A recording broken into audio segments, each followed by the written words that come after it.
Today on Gunbelievable, we're taking a look at the Gen 2 Daniel H9 from Daniel Defense. Combining the best parts of a Glock and a 1911 sounds like a great idea. Who wouldn't want bet-your-life reliability and reduced muzzle flip in a gun with a crisp trigger and great ergonomics? But this design has so many problems that two different companies failed to make it work. The original Hudson H9 bankrupted its inventors, and although Daniel Defense totally re-engineered it, their first H9s had keyholing bullets and all kinds of malfunctions.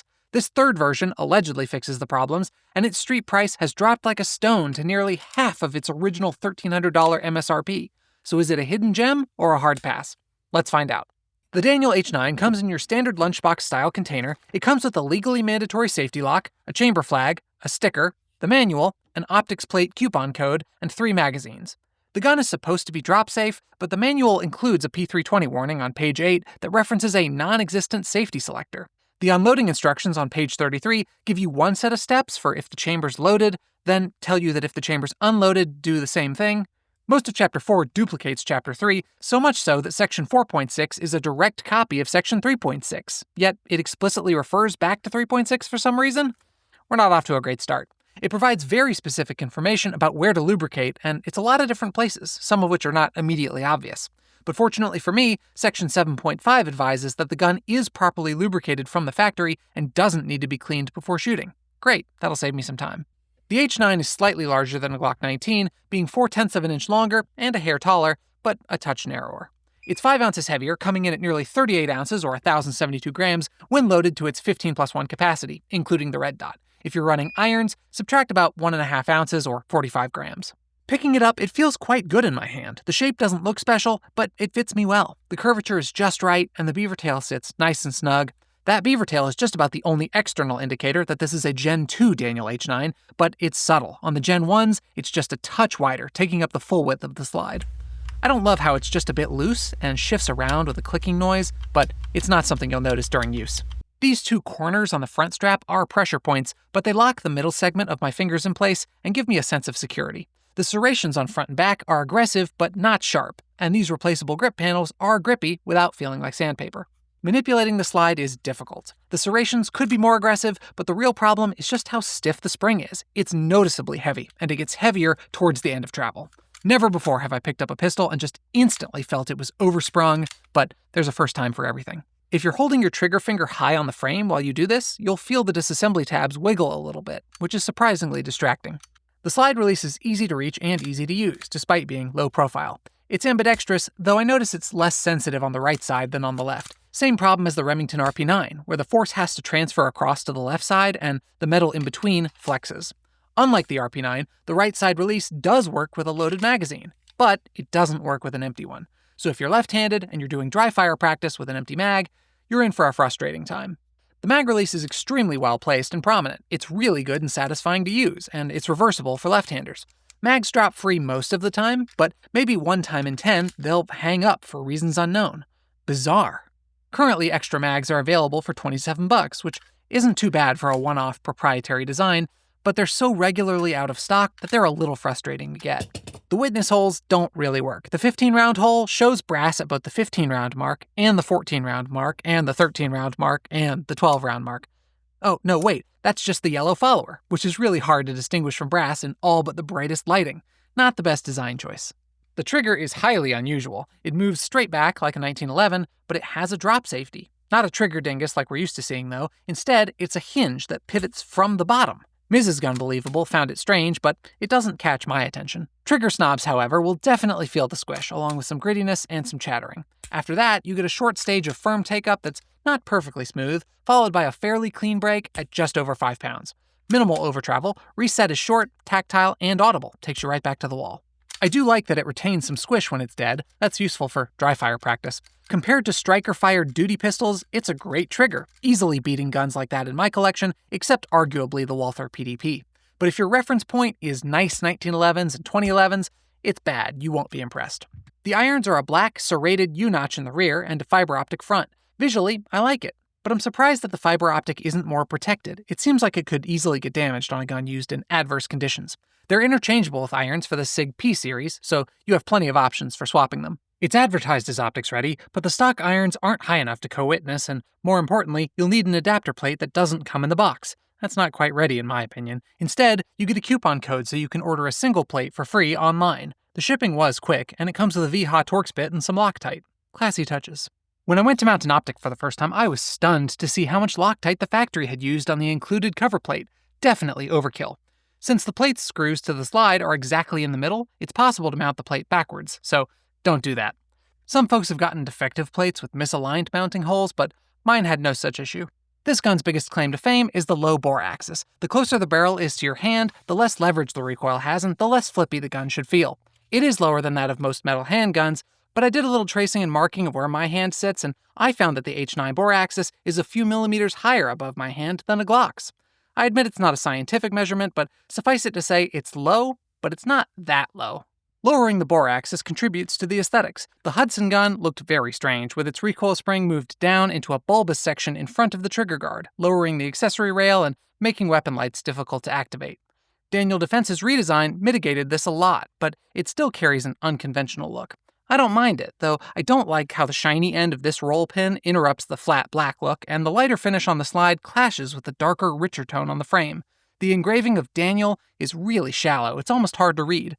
The grips look 3D printed, they pick up dirt and debris like sandpaper, and they resist cleaning. This gun looks cheaper than it should. If you do enough handgun shooting, you'll eventually see a malfunction like this, or like this. The cartridge rim didn't get captured by the extractor claw, so a round gets orphaned in the chamber. If you're in a hurry, you can just smack the back of the slide or drop the slide from slide lock. The extractor will snap over the cartridge rim, and you're back in action. The Daniel H9 is the first pistol with an extractor I've ever seen where that's mostly not possible. Dropping the slide on an orphaned round doesn't catch the rim at all. You can smack the back of the slide hard enough to get it to go, but it takes so much force that it's really painful, and I was nervous I was going to break something. If you miss and slam your hand into the beaver tail, you're in for a rough time. So you might find yourself tediously locking the slide back and shaking the thing, except the chamber on this gun's a bit tight, so the round won't come out. You'll need a pry tool or something to shove down the barrel. Compare this to a Glock, where the back of the slide is easy to smack, takes little force, and it works every time. I don't know about you, but I don't want to trust my life to a gun where malfunctions are slow to remediate.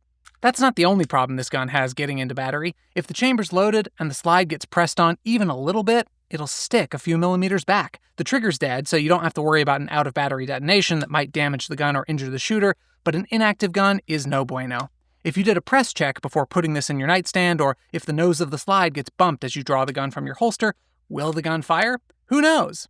Compare this to a Glock, where no matter how hard I try, the gun does not want to stay out of battery, no matter what I do. Disassembling the H9 should be nearly identical to a Glock. Clear it, of course, then dry fire. Pull the slide just slightly back, then tug this disassembly tab down. Let the slide forward, and off it goes.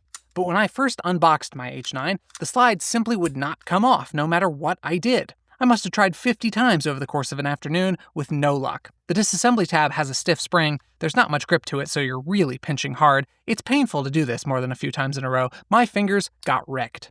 I found someone on Reddit who had this problem, and he said that cycling some snap caps fixed it, but that didn't work for me. After bruising my fingertips and cursing for hours, I tried dropping it, sights down onto carpet from about 8 inches high.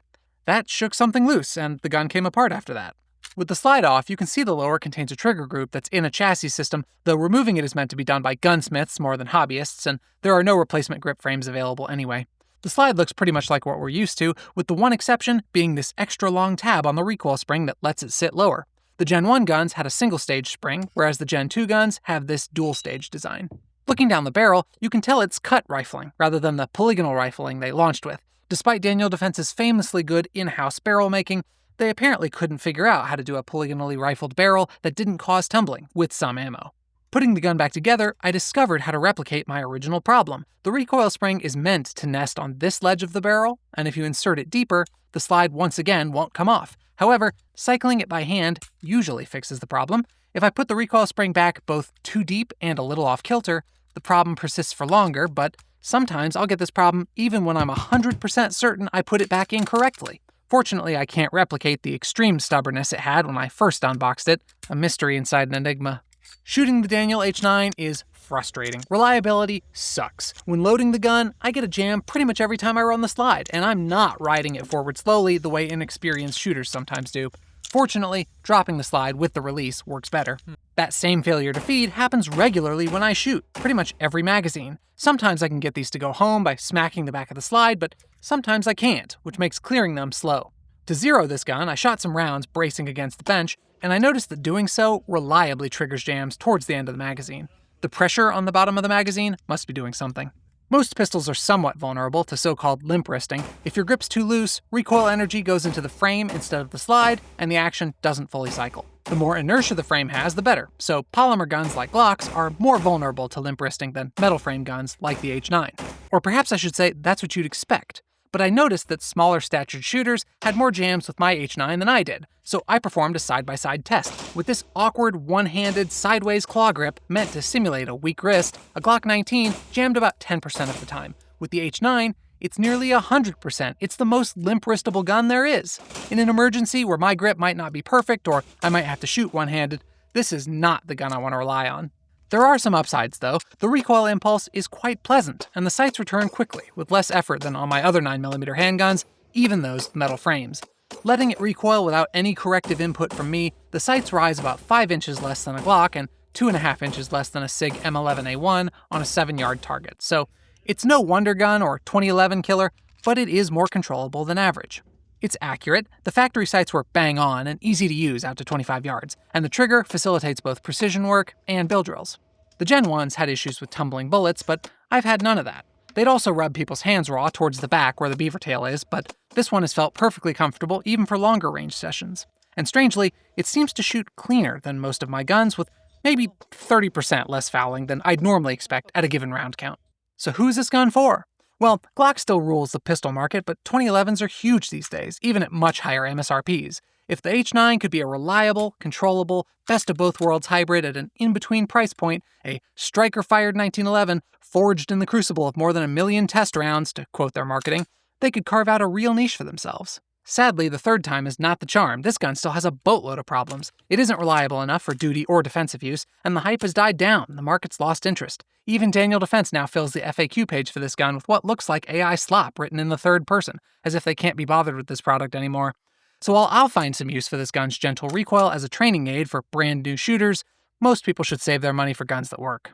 That's it from Gunbelievable on the Daniel Defense Daniel H9. Smash that like button, be sure to subscribe. If I get 1 million subs, I'll drop the slide on an empty chamber. Meow.